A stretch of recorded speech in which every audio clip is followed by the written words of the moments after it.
So students, let us take the next question. अब हम अपने नेक्स्ट क्वेश्चन के बारे में बात करते हैं। हमारा नेक्स्ट क्वेश्चन है, विच of the following is the most reactive halogen. अब इन हैलोजन्स में से हमें यह बताना है कि इनमें से मोस्ट रिएक्टिव हैलोजन कौन सा है। तो मोस्ट रिएक्टिव हैलोजन्स में अगर हम देखें कि हैलोजन होते क्या है, सबसे पहली बात तो हैलोजन हमारे पास ग्रुप नंबर 17 को इन आवर पीरियोडिक टेबल हम उनको हैलोजन्स बोलते हैं। मतलब ये पहली बात तो नॉन मेटल होते हैं, mostly these are the non metals because these are placed on the right hand side in our periodic table. So ये नॉन मेटल हैं। इनकी टेंडेंसी ऑफ गेनिंग इलेक्ट्रॉन, मतलब ये एक्सेप्ट इलेक्ट्रॉन, इसकी जो टेंडेंसी है, tendency to accept electron is high. तो जिसकी टेंडेंसी हाइट नहीं, हाई आएगा यहाँ।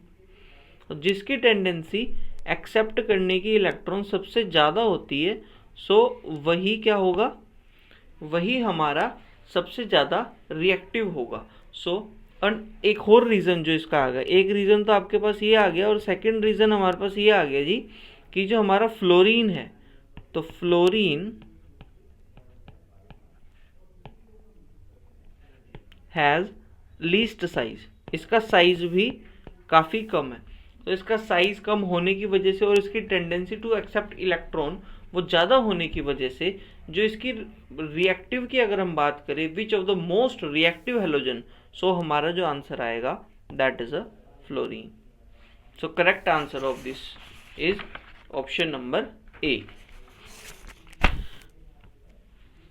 Okay, let us take the next question. अगर हम नेक्स्ट क्वेश्चन के बारे में बात करें, on moving left to right in a period, अगर हम पीरियड में लेफ्ट टू राइट मूव कर रहे हैं, देन मेटेलिक कैरेक्टर जो हमारा है उसमें किस टाइप के वेरिएशन देखने को मिलेंगे। On moving from left to right in a period in a periodic table, the metallic character option क्या क्या है, वो डिक्रीज करेगा कि इंक्रीज करेगा कि सेम रहेगा कि पहले इंक्रीज करेगा फिर डिक्रीज करेगा।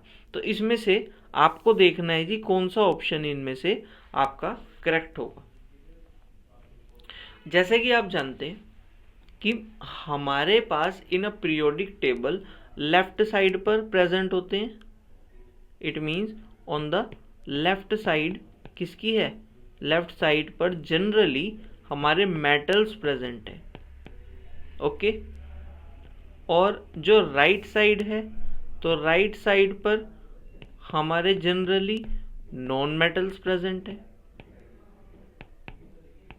ओके, इट मीन्स हम क्या कह सकते हैं, if we move in a period from left to right, तो लेफ्ट टू राइट में हमारा मेटेलिक कैरेक्टर क्या होना चाहिए इस डाटा के हिसाब से, मेटेलिक कैरेक्टर क्या होगा, इट विल डिक्रीज, ये डिक्रीज होगा क्योंकि भाई नॉन मेटल आ रहे हैं और मेटल्स लेफ्ट साइड पर हैं, नॉन मेटल राइट साइड पर हैं।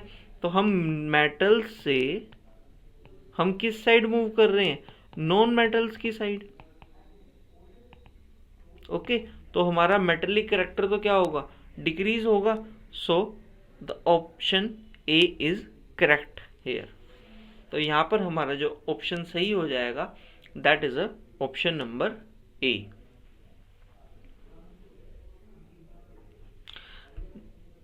Now let us take the next question. अब हम नेक्स्ट क्वेश्चन लेते हैं। Here we have on moving from top to bottom in a group, अगर हम top to bottom within a group move कर रहे हैं तो in a periodic table, then size of atom, आपके पास ऑप्शंस गिवन है। जैसे कि आपने चैप्टर में इसको स्टडी किया है तो उस बेसिस पे आपको यहाँ पर आंसर देना है। तो आंसर क्या होना चाहिए, सबसे पहले आपने इस चीज़ को अपने माइंड में खुद वेरीफाई करना है कि आपका आंसर क्या हो सकता है। इट विल डिक्रीज और इट विल इंक्रीज और it will remain the same और it will first increase और then decreases। ये सब कुछ आपने पढ़ा है। अब आपको बस ये सोचना है कि अगर आप एक ग्रुप में टॉप टू बॉटम मूव कर रहे हैं तो उसमें variation of size of an atom किस तरह से होता है। इट मीन्स उसमें एटम का साइज किस तरह से चेंजेस आते हैं उसमें, क्योंकि जब हम टॉप टू बॉटम मूव कर रहे हैं तो हमारा एटॉमिक नंबर क्या करेगा, atomic number increases. Atomic number बढ़ेगा कि नहीं बढ़ेगा, एटॉमिक नंबर बढ़ेगा। एटॉमिक नंबर के बढ़ने के साथ साथ नंबर ऑफ शेल्स क्या होंगे, नंबर ऑफ शेल्स बढ़ेंगे, also increases. Number of shells बढ़े, एटॉमिक नंबर बढ़ा, और एटॉमिक नंबर बढ़ा, नंबर ऑफ शेल्स बढ़े। सो हम ये सोच सकते हैं कि भाई नंबर ऑफ शेल्स बढ़ने के साथ साथ और एटॉमिक नंबर भी बढ़ने के साथ साथ तो हमारे पास जो डिस्टेंस है, डिस्टेंस किसका, डिस्टेंस भी बढ़ेगा, सेंटर से लेके वैलेंस शेल का डिस्टेंस भी इंक्रीज होगा। Okay, so the answer is B. Here we have, अगर हम टॉप टू बॉटम बात करें तो then our size of the atom increases, हमारा जो साइज ऑफ एटम है वो बढ़ेगा।